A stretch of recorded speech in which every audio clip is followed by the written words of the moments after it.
I'm sure you've seen our M12 system before. It's quite a big range. We've got quite a lot of cutters.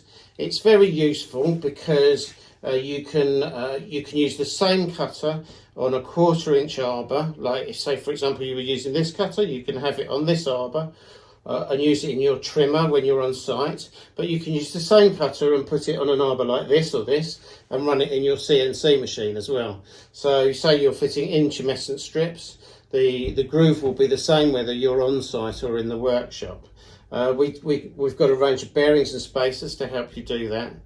But I've had it all out because we're looking to increase the range. We want to do some more of these groovers, the larger style groovers.